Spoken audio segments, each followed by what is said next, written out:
श्रीगुरुभ्यो नमः। हरिः ओम्।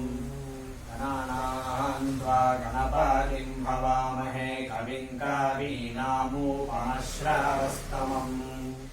ज्येष्ठराजं ब्रह्मणां ब्रह्मणस्पत आनश्रृण्वन्नोतिभिः श्रीदसादनम्। निषुश्रीद गणपते गणेषु त्वामाहुर्विप्रतमम् कवीनाम्। हरते त्वत्क्रियते किञ्चनारे महामर्कम् माघवम् चित्रमर्च।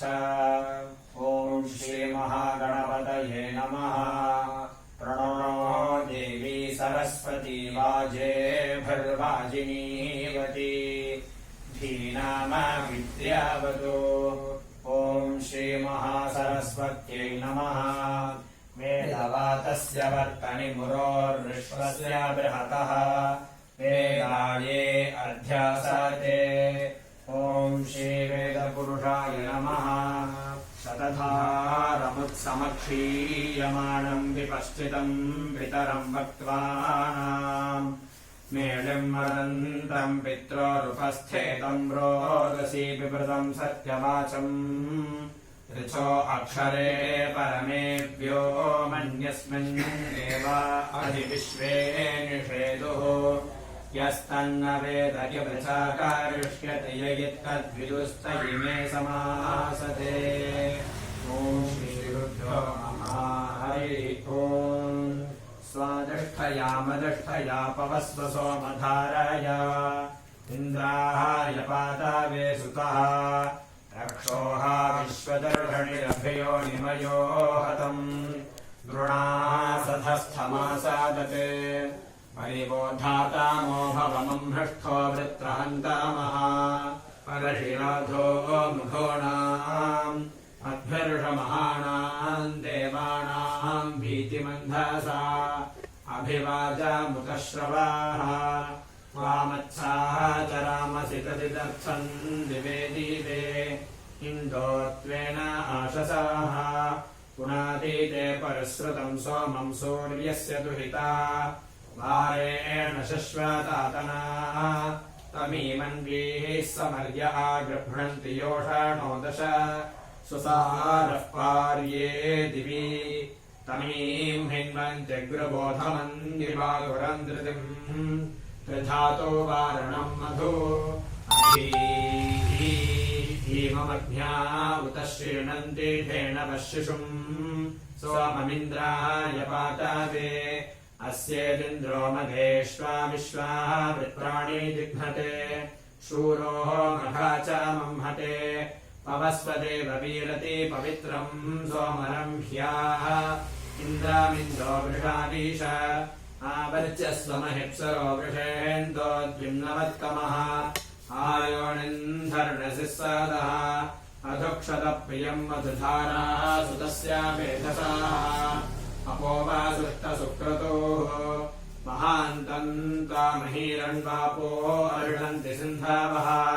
यद्गोभर्वासयिष्यसे समुद्रो हंसुमामृजे विष्टम्भो धरुणो दिवः।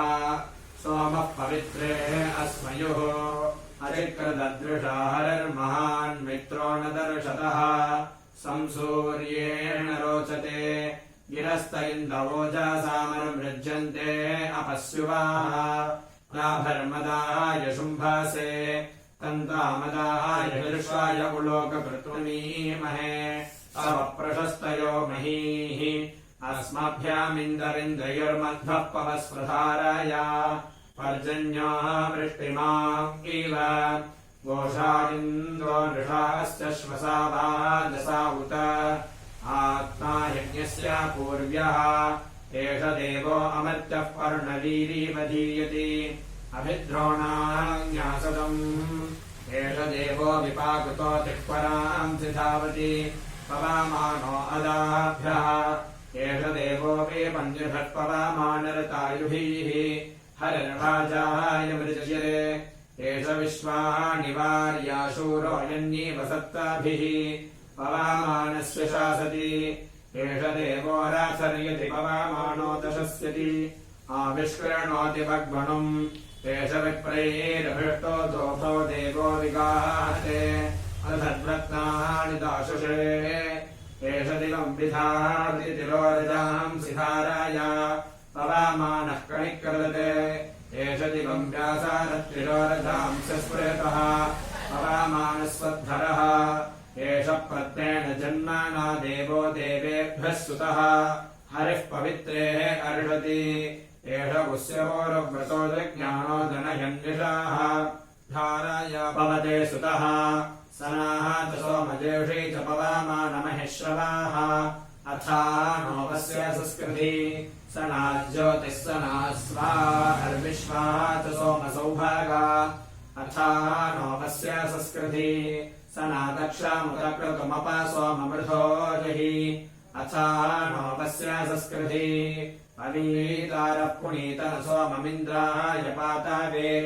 अथानोपस्य संस्कृति त्वम् सूर्येणाभाजतः कर्पातवोतिभिः अथानोपस्य संस्कृति तव कर्पातवोतिभज्जोक्ष्येम सूर्यम् अथानोपस्य संस्कृति अभ्यः स्वायुधसोमद्विपरः संव्रियम् अथानोपस्य संस्कृति अभ्या अर्षाणापच्चोरयम् समत्सु सासैः अथानोपस्य संस्कृति वायज्ञेरावीवृधन् पवामानविधर्मणि अथानोपस्य संस्कृति रयन्नश्चित्रमश्विनमिन्दो विश्वायुमाभार अथानोपस्य संस्कृति समिद्धो विश्वनस्पतिः पवामानो विराजते प्रीणन् वृषा कणिक्रदत् तनो न पात्पवामानः शृङ्गे शशानो अर्हति अन्तरिक्षेण राराजते हीर्णेऽन्यः पवामानो रहिर्विराजतिद्युमान्